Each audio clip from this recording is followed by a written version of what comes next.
Hello friends, ओम नमः शिवाय। आज मैं आपको बताऊंगी भगवान शंकर को प्राप्त करने के 6 सूत्र। भगवान शंकर के 6 सूत्र जीवन निरंतर बहती रहने वाली धारा का नाम है जो हमेशा एक जैसे नहीं रहती। और इस सत्य को भी स्वीकार करना पड़ेगा कि जीवन का अनुभव हमेशा के लिए सुखद नहीं रहता। कभी सुख आता है, कभी दुख आता है। जीवन की यात्रा के साथ आपको समस्याएं और ज़िंदगी विभिन्न पहलुओं का एहसास होता है। ये समस्याएं आपके काम में हो सकती हैं, आपके परिवार में हो सकती हैं, दोस्तों के साथ, या फिर कुछ और भी हो सकती हैं। तो ये समस्या तभी पीछा छोड़ सकती हैं जब आप उनका सीधे सीधे डट कर सामना करो और उनसे भागना बंद करो। यहाँ तक कि भगवान शिव भी यही कहते हैं कि उनकी ओर से दी गई शिक्षा और सूत्रों से आपको जीवन में अपने लक्ष्य पाने में मदद मिलेगी। तो एक नज़र डालते हैं कि भगवान शिव की ओर से दिए गए सफलता के सूत्रों पर, जिनके बारे में उन्होंने माता पार्वती से बात की थी। किस चीज़ के बारे में? वही भगवान शिव के सूत्र। दृढ़ निश्चय करना आवश्यक है। और आप दृढ़ निश्चय का वो रास्ता है जिस पर आप चलकर इंसान सफलता को पाता है। किसी भी कार्य को करने के पीछे मनुष्य का मन में किया गया निश्चय ही सबसे बड़ा कारक है। अगर आपने वो निश्चय कर लिया कि मैंने ये करना है, फिर चाहे दुनिया आपको नहीं, तुमसे नहीं होगा, इसमें ये लगेगा, इसमें वो लगेगा, व्हाटएवर कुछ भी बोलने दो, अपना काम करते रहो। समाज के लोगों से प्रभावित ना होना। अगर आप अपने मन में कोई काम करने का निश्चय कर ले तो फिर लोगों से प्रभावित होना व्यर्थ है।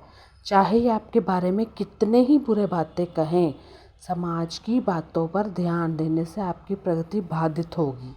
आप लोगों को शांत नहीं कर सकते, भले ही कितना ही प्रयास किया जाए। इसलिए अपनी ऊर्जा व्यर्थ करने से लाभ नहीं। ये आपको कहेगा नहीं, इतना टाइम वेस्ट कर रही है, ये वीडियोस मत बना, तुझे सक्सेस नहीं मिलेगी, ये हो जाएगा। बट अपना काम करते रहो। शांत रहकर खुद को नियंत्रित कर रखना। शिव को संसार का सबसे बड़ा योगी कहते हैं। खुद में स्थिर रहना, परिस्थितियों से दूर रखकर भी उस पर पकड़ रखना आसान नहीं होता।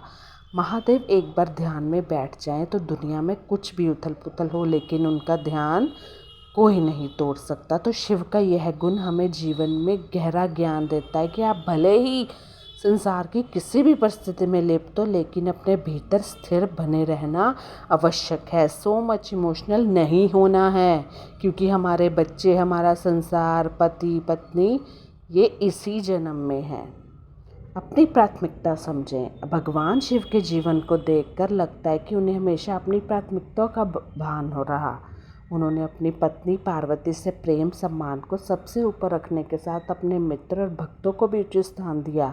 रिस्पेक्ट सबको दो, लेकिन ये नहीं है कि आप इमोशनल हो जाओ बात बात पे। साथ ही सबसे अलग अपने ध्यान में लीन रहे। कब क्या करना उचित है वह ये अच्छी तरह जानते थे शिव। जीवन के हर रूप को खुलकर जिए। शिव की जीवन शैली हो या उनका कोई अवतार, उनके हर रूप में स्वभाव बिल्कुल अलग रहे हैं। फिर वो रूप तांडव करते हुए नटराज हो, विष पीने वाले नीलकंठ, अर्धनारीश्वर, या फिर सबसे पहले आसानी से प्रसन्न हो जाने भोलेनाथ। इंसान के भीतर भी अलग अलग रूप है। आप बाहर के लोगों से कैसे व्यवहार करते हो, दोस्तों से कैसे व्यवहार करते हो, पेरेंट्स से कैसे व्यवहार करते हो, है ना।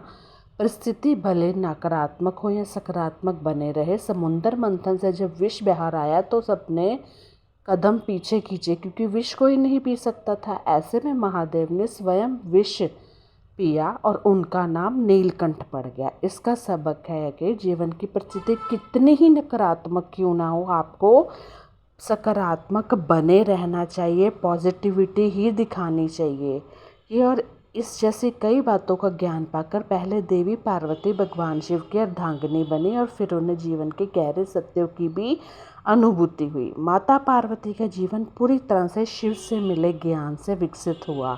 कभी शिव सूत्र के साथ मिले उपदेश के रूप में, तो कभी महादेव के जीवन चित्र को देखकर। आप भी इनका सदुपयोग कर सकते हैं। जिस तरह मैंने आपको बताया, अगर आप बहुत ज़्यादा इमोशनल होते हैं ना, तो उसमें कुछ नहीं रखा है। तो कैसी लगी मेरी ये वीडियो मुझे ज़रूर बताइएगा। Bye bye, take care, happy Sawan सोमवार सबको।